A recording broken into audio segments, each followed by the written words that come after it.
¿Cuál fue el origen de las Sagradas Escrituras que conocemos hoy día en la actualidad? ¿Cómo fue la vida y las creencias de aquellos primeros seguidores de Cristo? ¿Reflejan los textos sagrados al verdadero Jesús o puede haber otro Jesús que desconocemos? Estas y otras muchas preguntas surgen a raíz del descubrimiento de unos textos que se han dado en llamar como apócrifos y que tienen supuestas autorías de María Magdalena, Simón Pedro o incluso del propio Judas Iscariote, entre otros muchos. Para arrojar algo de luz y aclarar algunas dudas sobre este asunto, hemos contado en este programa con la ayuda de todo un experto sobre este tema. Nos referimos a Cristóbal Toro, del canal de Misterios al Descubierto, que con sus amplios conocimientos nos ayudarán a profundizar en estos temas.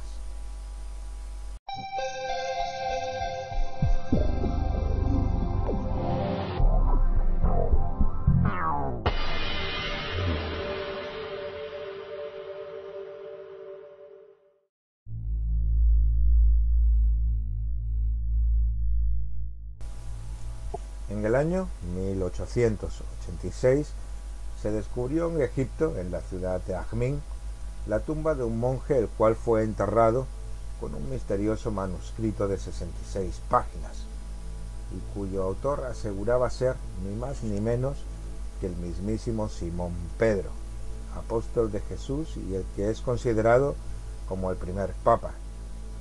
En estas páginas se mostraba una historia distinta de la pasión y la resurrección de Jesucristo, de aquella que todos conocemos y que es descrita en los evangelios sinópticos o canónicos, aprobados por la Iglesia cristiana.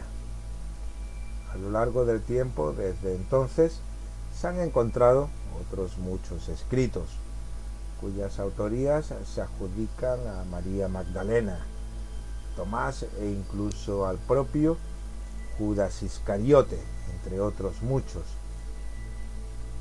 En ellos se muestra una historia junto a unas enseñanzas que podrían diferir o completar, según se mire, la historia que conocemos de forma oficial.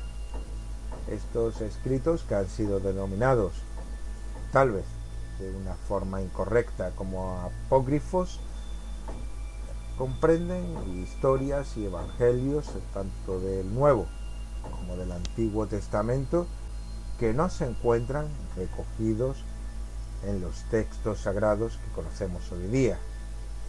Incluso hubo en aquellos tiempos en donde el cristianismo daba sus primeros y tímidos pasos la pena de muerte para aquellos que se atrevieran a atisbar el contenido que se encontraba dentro de aquellos escritos. Para hacernos una idea, la recopilación de todos estos textos hallados hasta la fecha equivaldrían a una enciclopedia de unos 8 tomos, de igual proporción a los de nuestra actual Biblia. Pero ¿qué contenían y qué enseñanzas daban aquellos relatos que los hacían tan peligrosos para no solo ser eliminados de las Sagradas Escrituras que hoy conocemos, sino que suponía la muerte de aquellos que los poseyeran? Para responder a estas y otras muchas cuestiones en torno a este tema tenemos a un gran amigo, Cristóbal Toro, profundo conocedor de las Sagradas Escrituras y la teología, gran investigador de los misterios, director del canal Misterios al Descubierto, entre otras muchas e interesantes facetas. Cristóbal, es para nosotros un verdadero placer y todo un honor contar con tu presencia para este programa. Bienvenido a esta que en definitiva es tu casa. Pues gracias, Antonio, por invitarme a tu programa y saludo a tu audiencia y esperemos que podamos aprender algo, yo creo que fascinante, ¿no? Quizás esto le dé dolor de cabeza a algunos, pero a otros de los que amamos los misterios y amamos pues estos textos antiguos y queremos saber más, pues lo vamos a disfrutar. Desde luego es un tema que podríamos considerar como que es lo suficientemente interesante como para ser tratado.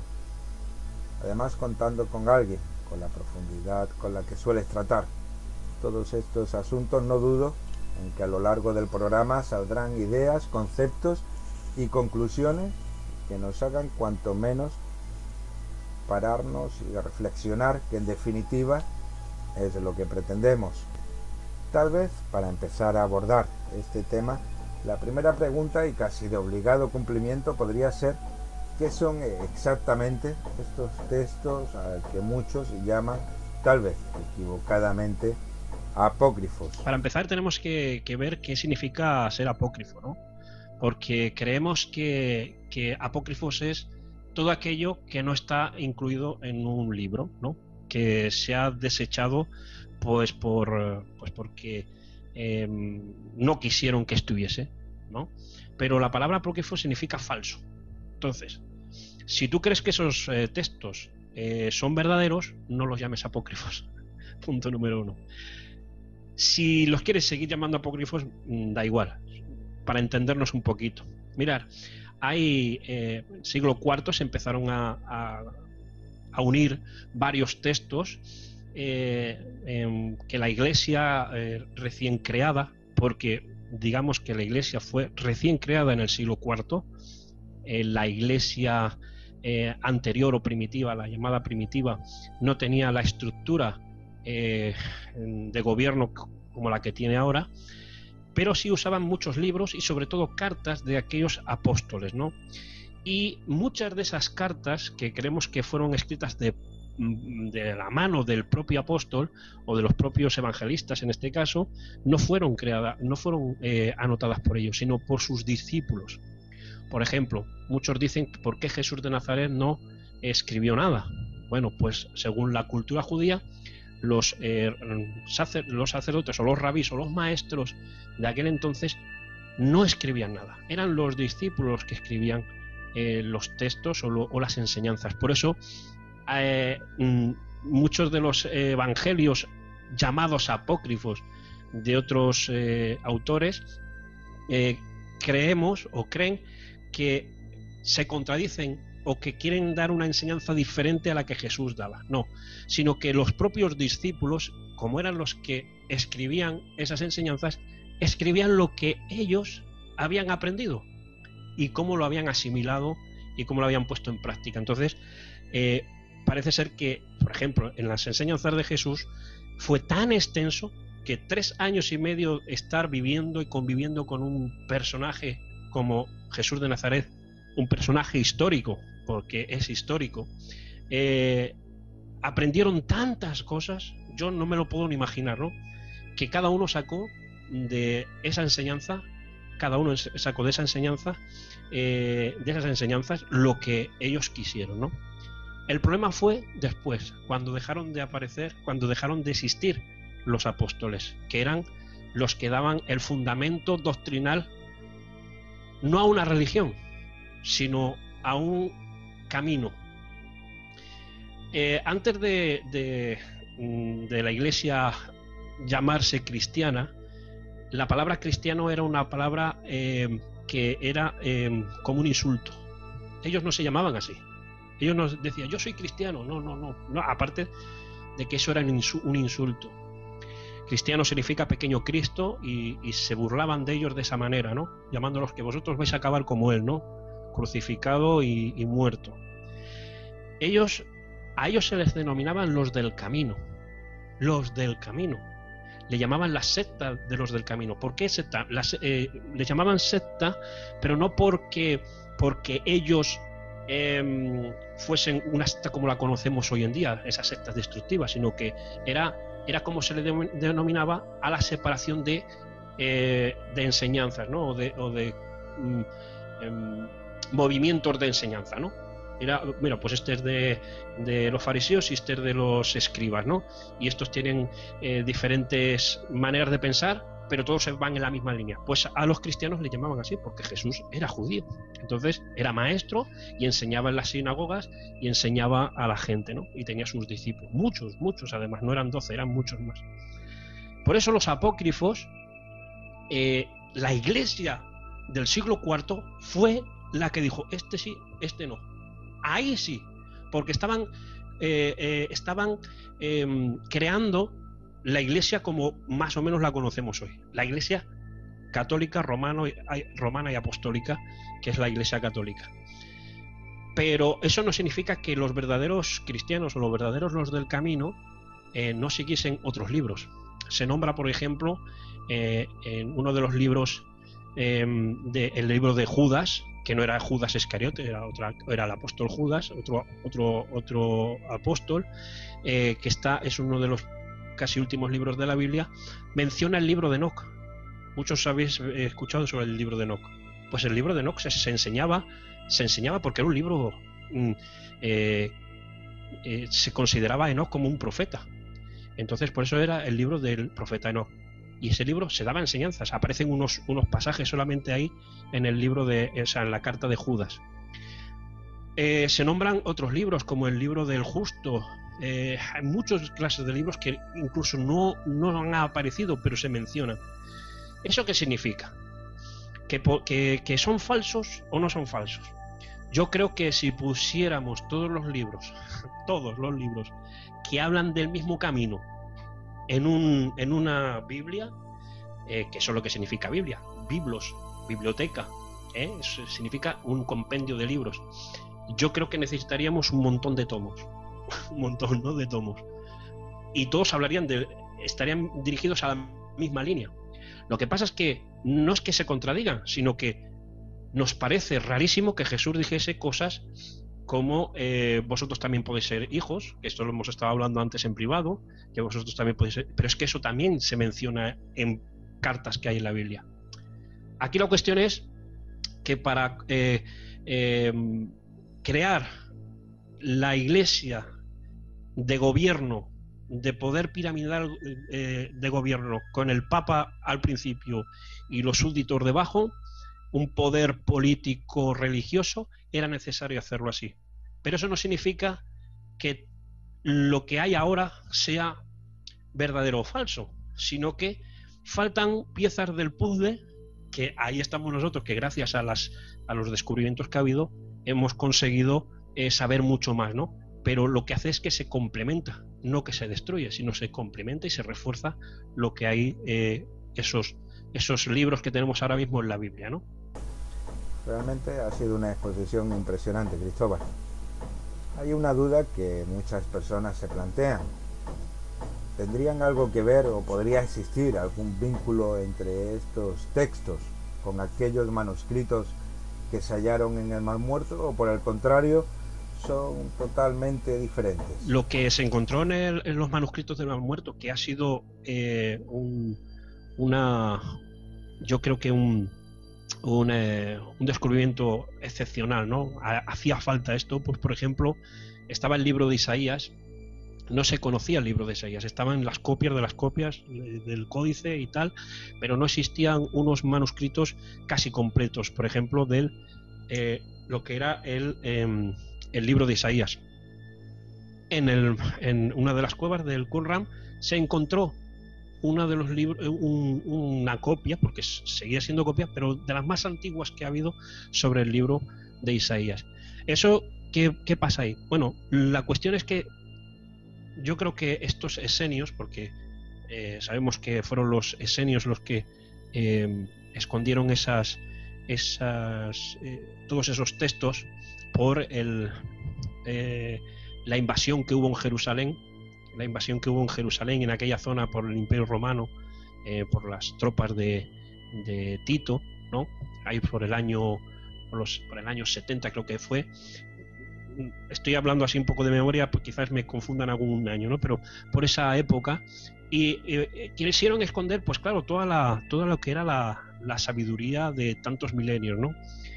Y están encontrando cosas o han encontrado cosas que parece ser que no están en los textos bíblicos de ahora, pero es por eso, porque se escondieron y no se encontraron. Yo creo que algunos textos en el siglo IV, si hubiesen estado, o sea, en el siglo IV no sabían todo. Quiero decir que eso que le entra a la cabeza a la gente. En el siglo IV no conocían todos los textos. Lo que pasa es que ahora estamos encontrando muchos más, ¿no? Y hay otros que son de textos de escritura tardía. Estamos hablando del siglo V, siglo VI, siglo XVI, ¿no? Que de manuscritos de gente, de monjes que intentaron escribir, ¿no? Otra clase de enseñanzas, ¿no? Para dirigir el camino de la Iglesia a según qué cosas, ¿no? Entonces eso no podemos tenerlo como falso, porque claro, por eso decimos antes de lo apócrifo, ¿no? A ver, ¿a qué llamas falso? ¿A qué llamas texto falso? Porque eso es lo que significa, ¿a qué llamas? ¿Algo que está o no está? Está escrito, sí, pero ¿dice la verdad o no dice? Bueno, pues ahí tenemos que comparar, ¿no? Con la historia y el conocimiento que tenemos hoy en día, que yo creo que todavía nos falta mucho. Después de todo esto que tan magníficamente has expuesto, puede llegar a surgir la duda sobre si existen diferencias entre estos manuscritos y aquellos que se incluyeron en las Sagradas Escrituras en cuanto a concepto de religión o teología se refieren. El contenido de los textos yo creo que refuerza, pero es algo que ya se complementaba. Mira, hay unos textos en una de las cartas de Pablo, ¿no? Que decía que no tenéis necesidad de que nadie os enseñe, sino que el Espíritu de Dios, en este caso la sabiduría, el Espíritu, os enseñará todo. Surgieron al principio de la Iglesia, llamémosle así, o de los primeros creyentes o seguidores de las enseñanzas de los apóstoles y de Jesús, que estaban confundidos, porque si nos remitimos al pueblo judío, y yo voy a meterme al pueblo judío, hay que meterse un poco en la historia, ¿no? En la historia de este pueblo, de que el pueblo judío y el pueblo grecorromano que había en aquella época, había mucha interferencia de pensamiento, mucha interferencia. Entonces estaban muy confundidos. Por eso hay algunos textos en la Biblia que dice: los judíos quieren demostraciones de Dios, ¿no? Y los griegos o los gentiles, que se llama gentiles a todos aquellos que no son judíos, y los gentiles solo quieren sabiduría. Entonces, la cuestión es que esta gente, según los textos, no es que haya mucha diferencia o deje de haber diferencia, sino que hay algo más. Yo no estoy hablando de misticismo. Yo creo que hay una esencia de búsqueda personal.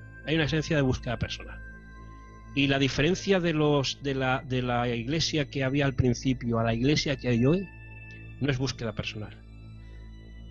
Los primeros cristianos, y digo los primeros cristianos, y digo que cristianos era un insulto, ellos se dejaban morir, se dejaban matar por solo un pensamiento.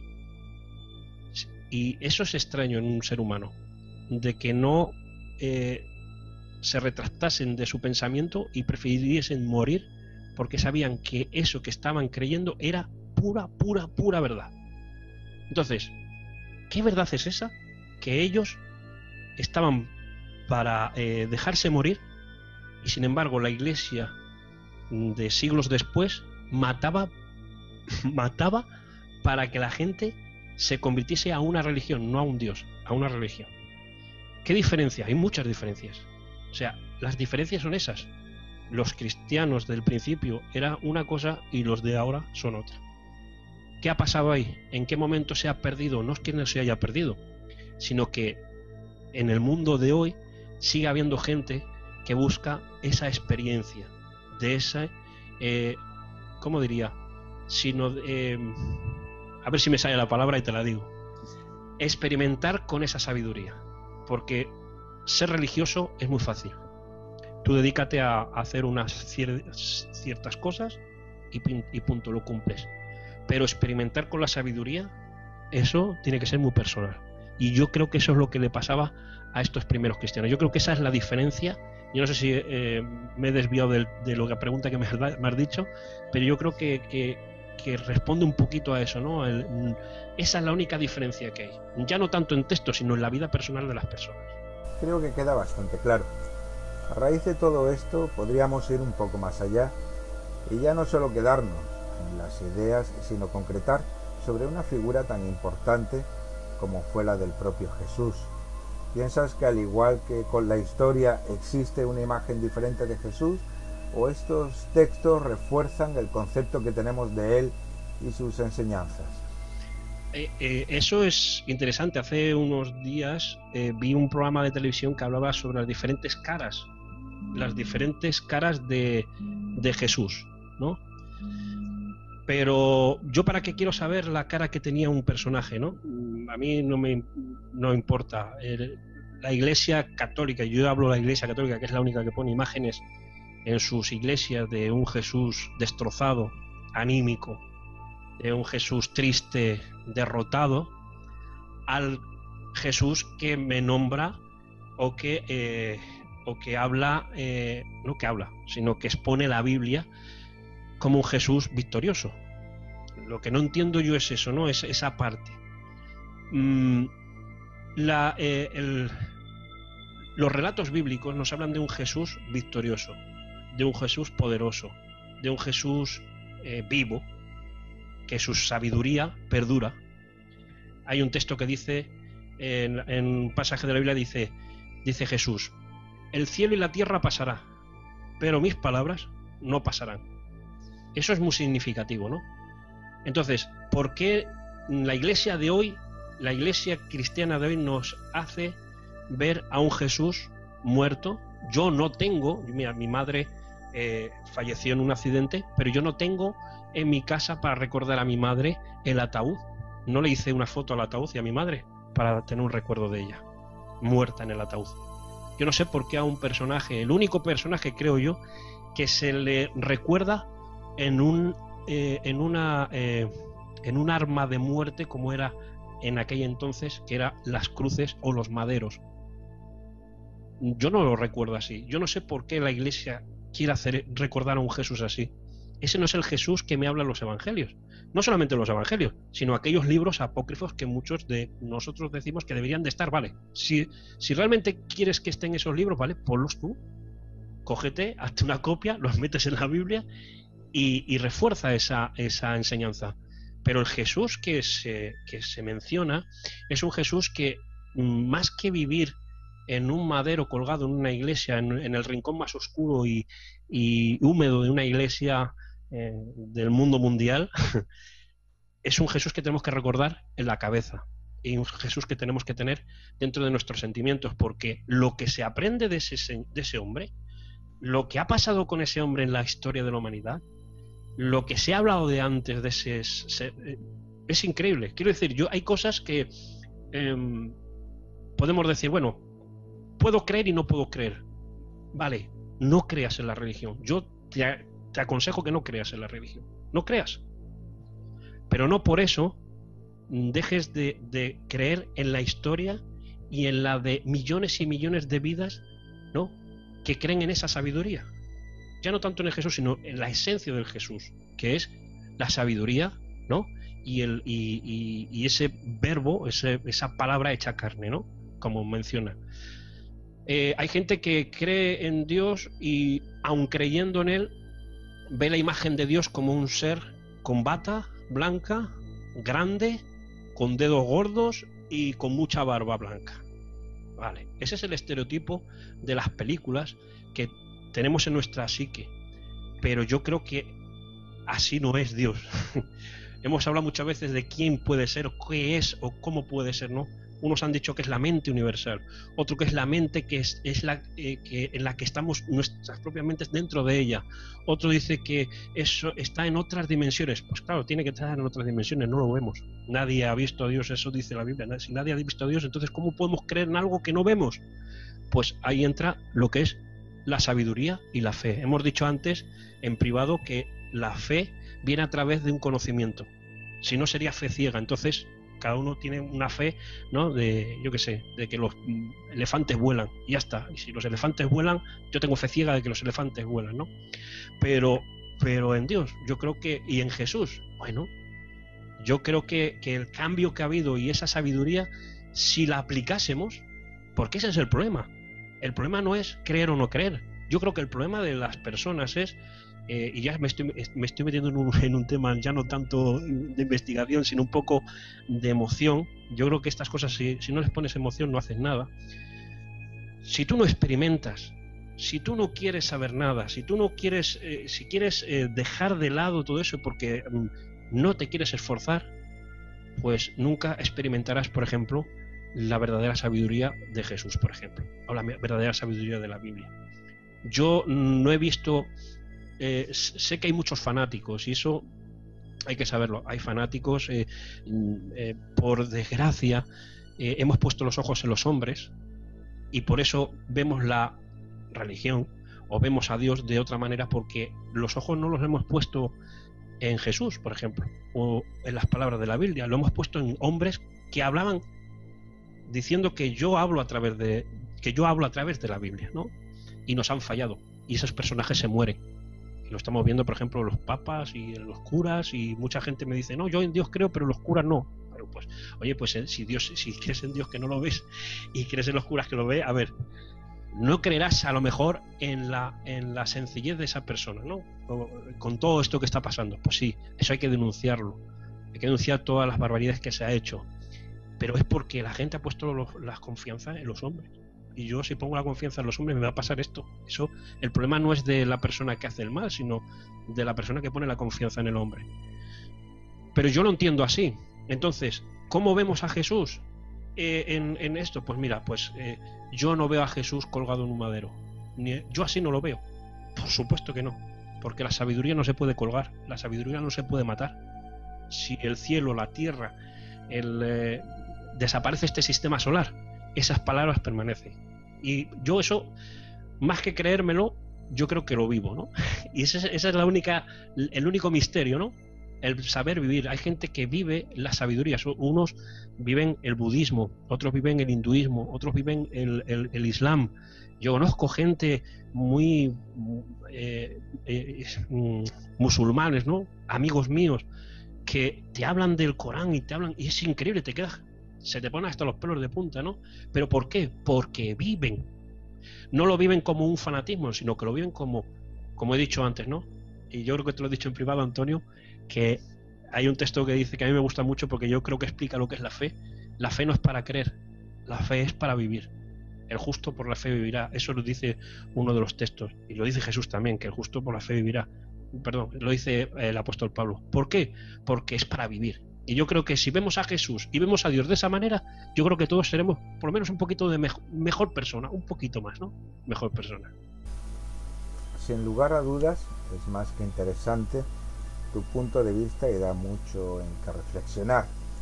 Desgraciadamente no podemos hacer un programa de varias horas como nos gustaría y que sin duda merecería todas esas puertas y ramificaciones que se van abriendo conforme vamos adentrándonos más en este tema.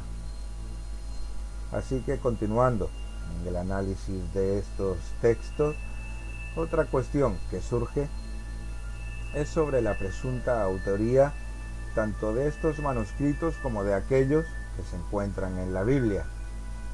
¿Fueron estos escritos verdaderamente realizados por los apóstoles y evangelistas que aseguran ser? Yo creo que al principio hay que dudar de todas, en principio. Dudar en el sentido de que, bueno, hay que investigar, ¿no? Yo creo que porque imagínate que los de aquel entonces, ¿no? Tuviesen los nombres que tenemos ahora nosotros en España, por ejemplo, Antonio, Manolo, Juan, ¿no? Bueno, Juan es más latino que eso, ¿no? Pero, o sea, más antiguo. Pero imagínate que hubiese muchos Cristóbal, imagínate. Y la mayoría de los hombres, pues por tema familiar, porque eso es lo que hacían, ponían el nombre de Cristóbal.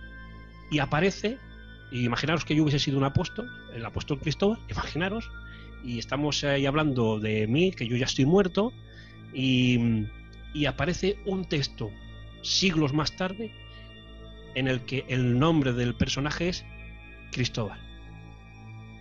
Pero no soy yo, es otro que se llama Cristóbal y que a lo mejor tiene la capacidad de, o ha estado metido en alguna orden, o ha estado metido en alguna escuela de pensamiento y ha empezado a escribir, ¿no? A reconfigurar la historia. Mirad, tenemos la prueba en Zacarías Sitchin. Zacarías Sitchin hizo un libro sobre Sumeria y sobre el Nuevo Génesis. Entonces, el Nuevo Génesis, vale, pues ahí tienes. Ha reconfigurado la historia, no la historia, o los mitos. Bueno, pues ahí lo tienes. Imaginaos que Sitchin, porque claro, estaba en esta época, imaginaos que Sitchin hubiese nacido en el siglo IV o siglo V. Vamos a ponerlo, siglo II, me da igual. Y hubiese puesto, y él no se llama Zacarías. Bueno, mira, el nombre Zacarías es un nombre bíblico. Y hubiese puesto Zacarías, el Evangelio de Zacarías, ¿no? O profeta Zacarías, o yo qué sé. Pues la gente tiene la tendencia de que esos nombres son relacionados con la Biblia. O sea, son relacionados con los textos bíblicos. Pero quizás no, quizás fue un discípulo o fue alguien. Por eso hay textos que han salido de monjes que se han encontrado en sus tumbas con unos, no evangelios, porque no pone evangelio. Mirad, esto me viene a la colación y te voy a explicar. Mira, ¿qué significa evangelio? Eso para empezar, porque decimos, no, el evangelio de tal, el evangelio de cual. Vale. El apóstol Pablo era un hombre que, según la historia y la historia bíblica, hizo muchos viajes por Asia Menor, por Roma, incluso llegó a España, porque aparece en la Biblia, tú lo lees, y Pablo escribe en una de las cartas: cuando vaya yo para España, pasaré por... Entonces, tenía la intención, o al menos parece ser que llegó a España. Pero bueno, históricamente extendió el mensaje de un evangelio. Evangelio significa buenas nuevas, buenas noticias. Eso significa evangelio. No significa una escritura escrita por alguien. No. Evangelio es la expresión de una buena noticia. Y eso es lo que estos discípulos querían. Era una buena noticia. Pues para ellos había cambiado sus vidas, había cambiado su entorno, había cambiado su mentalidad, su manera de ver a Dios, su manera de ver, bueno, muchas cosas. Bueno, ellos extendieron este pensamiento de unas buenas noticias. Pero el apóstol Pablo, que era uno de los más listos y filósofo que ha habido en la historia cristiana, entre comillas, hablo cristiano, él sabía de las tendencias gnósticas que había en aquel entonces. Y dijo así en uno de sus pasajes. Dice, si hay alguien, dice, que os viene con otro evangelio, o sea, con otras palabras, no evangelios, bueno, sí, pueden ser escriturales, pero más o menos hablados, ¿no? Dice, os viene alguien con otra clase de evangelio, o sea, con otra clase de textos. Dice, aunque sea un ángel, se te presente un ángel, aun nosotros mismos, decía, aunque un apóstol de nosotros se levantase y dijese, mira, olvida eso, que ahora te voy a dar otra clase de nuevas noticias porque me la acabo de inventar. Dice, sea anatema. Anatema significa, es una palabra aramea que significa maldito. Sea maldito, porque no se puede contaminar la buena noticia. No sé si me explico. Y yo, en la historia de la humanidad, lo que siempre he visto, y eso es un tema para hablar en otro vídeo, de las ramas cristianas que han habido, sobre todo en el siglo XVIII, XIX y XX, que se han abierto por iluminados, que se les ha aparecido un ángel y les ha dado otro evangelio. Es más, aparece, con todos mis respetos, por supuesto, a todas las religiones, aparece cuando Mahoma, ¿no? Que Mahoma era cristiano y nadie lo sabe eso. Mahoma era cristiano, era seguidor, pero no le gustaban unas cosas. Dice que se le apareció el ángel Gabriel, creo que fue, y le dio otro evangelio, Ahí apareció otra cosa. Tú dime no lo advirtió el apóstol Pablo a los que estaba, que hasta él decía, hasta yo, si yo viniese con otra, fíjate el tesoro tan grande de buena noticia que tenía. Pues mira, esto es lo que ha ocurrido. Iglesia Católica, la Iglesia Católica Romana y Apostólica ha dado otro evangelio. Entonces yo ahí, ¿cómo le puedo dar veracidad? Pues vale, vamos a darle veracidad. Hay muchos temas científicos que hoy podemos ver. El carbono, bueno, ya sabemos, ¿no? La composición de la tinta, incluso se le puede dar a lo que es históricamente, reforzándolo con otros textos de otras culturas, por ejemplo, ¿no?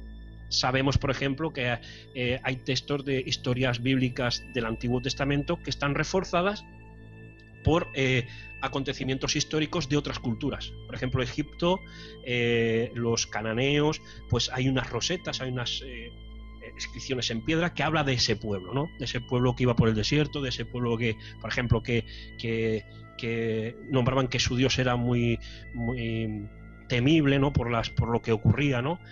Bueno, tantas cosas, ¿no? Y bueno, están reforzados. Y entonces, claro, eso sí que se puede reforzar, lo podemos reforzar con el tema histórico. Pero también ahí ya tenemos que ver si es otro evangelio. Quiero decir, todo lo que se ve en los 4 evangelios que tenemos ahora mismo en la Biblia normal, la que tú vas a comprar, que están ahí como oficiales, ¿no? Decimos, vamos a llamarlos canónicos, ¿no? Los que dijeron canónicos, que están ahí, que dijeron, mira, estos son los oficiales, venga, va. Pues esos se refuerzan con las cartas de Pablo, con las cartas de Pedro, por ejemplo, que están las cartas de Pedro, por ejemplo, las primera y segunda de Pedro, que dicen que fue el primer papa, que yo aún estoy buscando la Biblia donde pone papa, y si Pedro se pronunció como papa, porque no aparece por ninguna. Eso se lo sacaron de la manga, eso lo puedo asegurar yo, ¿eh? Eso se lo sacaron de la manga. Y claro, se refuerza con todo eso, ¿no? Entonces, como hay más textos que se refuerzan ese evangelio, esa buena noticia, se refuerza con esas cartas, pues bueno, pues tendremos que darle alguna validez, ¿no? Si no es validez histórica, por lo menos una validez espiritual, ¿no? Y yo a eso me remito, una validez de que al leer estos textos no te da dolor de cabeza, sino que lo que hace es que te anima, ¿no? Yo creo que muchos de estos textos te animan. Entonces, ahí yo creo que lo dejo en el criterio de los que más estudian este tema, ¿no? Porque realmente yo tanto no le busco los 3 pies al gato para ver si es verdad o no es mentira. No lo puedo asegurar, ¿eh? Es como el que lee el Quijote, ¿no? Hay gente que cree que el Quijote fue real. No fue real. Ahora dicen que si no sé qué, si Cervantes no fue real, que si fue real. Bueno, que da igual, pero una historia bonita, ¿no? De gallardía y de coraje, ¿no? De un ser que era despreciado, ¿no? Bueno, pues ahí está. Saca la enseñanza que tú quieras de cualquier libro, ¿no? La verdad es que ciertamente podríamos estar horas y horas hablando, porque es un tema fascinante y, como decíamos antes, se abren multitud de caminos con cada cuestión que surge. Sin embargo, para no alargarnos más, tal vez deberíamos concluir aquí, dejando en el tintero muchas e interesantes cuestiones que han surgido sobre la marcha. Así que, para terminar, ¿qué conclusión o matiz quisieras sacar o destacar después de todo lo expuesto? Sí, yo lo único que he aconsejado muchas veces es que si realmente quieres saber si es verdad o es mentira, porque eso la gente lo hace así, ¿no? Que quiere buscar si realmente el texto es verdad o es mentira, que no se guíe ni por lo que yo le digo, ni por lo que otros investigadores dicen, sino compruébalo tú mismo. Porque el problema es muchas veces que no queremos investigar y no nos queremos mojar. Y quizás muchas veces es por el miedo que nos da de lo que nos podemos encontrar. Os lo puedo asegurar. Eso me ha pasado a mí. El miedo de pensar que jolín, no lo voy a... Mira, mejor ojos que no ven, corazón que no siente, ¿no? Mejor no lo voy a investigar, ¿no? Pero yo os aconsejo que si realmente queréis, que no miréis como un texto religioso. No lo miréis así, porque si no, no vas a aprender nada, ¿no? Sino ser objetivos y intentar buscar las técnicas de interpretación, porque la Biblia no está para explicar cosas científicas, aunque dicen muchas cosas científicas. La Biblia está para hablar al corazón. Y tú, para entender la Biblia, tienes que ir con toda tu mente abierta y corazón abierto para poder entender. Y ese es mi consejo personal, ¿eh? Eso cada uno. El que quiera ir de científico, pues bueno, se estará dando golpes contra el mismo muro, ¿no? De que hay cosas que, como las cosas espirituales, ¿no? Las cosas paranormales, hay cosas que no tienen explicación, ¿no? Pero ahí estaremos dándonos cabezazos contra el mismo muro. Y yo, mi consejo es ese: el que quiera, bien; el que no, yo personalmente, a mí me ha servido mucho. Y hay muchos misterios, muchos. Mira, hablando de misterios, estos temas en la Biblia son misteriosos algunos, otros que queremos entender con la razón, pero es que sabemos que el misterio son cosas que no podemos explicar. Cuando encontremos la explicación, dejarán de ser misterios, ¿no? Pero hay misterios que se habla en la Biblia, como en otras culturas, que solamente las podemos entender quizás con el corazón, ¿no? Y yo creo que es un texto que te habla directamente al corazón. Es más, el símil que se le da a las palabras de la Biblia, no de la Biblia como la conocemos, sino las palabras de esa sabiduría que este pueblo decía, era que esas palabras son como un martillo. Y decías, ¿cómo que como un martillo? Sí, es como un martillo que quebranta la piedra. ¿Y qué piedra es esa? Dice, la piedra de ese corazón tan duro que tienes, que no quieres creer. Pues toma, pum. Pues la Biblia es como ese martillo, pum, pum, pum, que te da con esa sabiduría, pum, pum, pum, hasta que se rompe y se te crea ese corazón de carne, ¿no? De sentimientos. Yo así lo veo, así de sencillo y así de fácil lo veo.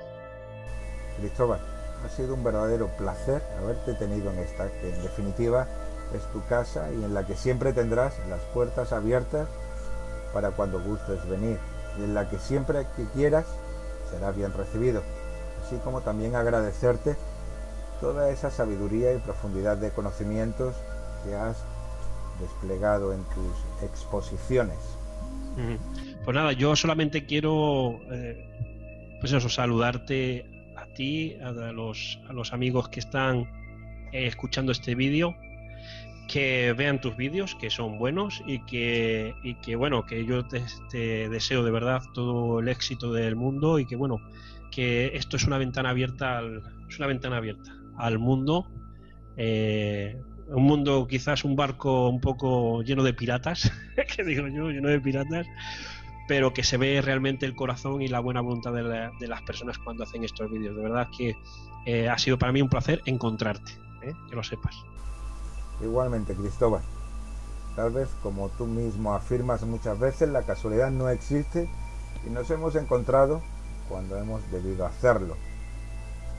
Sin más, despedimos a nuestro gran amigo Cristóbal con su gran sabiduría, profundidad y pasión que suele poner en todo aquello que hace, llegando a contagiarnos y envolvernos a todos con ella. Sinceramente, les recomendamos que visiten su canal de YouTube, llamado Misterios al Descubierto, no solo por los temas que trata, que son más que interesantes, sino también por la profundidad de algunos de los pensamientos que expone en ellos y que no suelen dejar indiferentes a aquellos que los escuchamos, junto a esa gran calidad humana que él posee y que es capaz de traspasar más allá de la cámara. Esperamos que el programa les haya sido de su agrado, y si así ha sido, no olviden darle like y compartir los vídeos. Eso nos ayudaría mucho para continuar nuestra labor de divulgación, así como suscribirse al canal para ser notificados cada vez que subamos un nuevo programa. Sin más, nos despedimos de todos ustedes dándoles las gracias por habernos escuchado y nos vemos en el próximo programa, así es que ustedes así lo desean.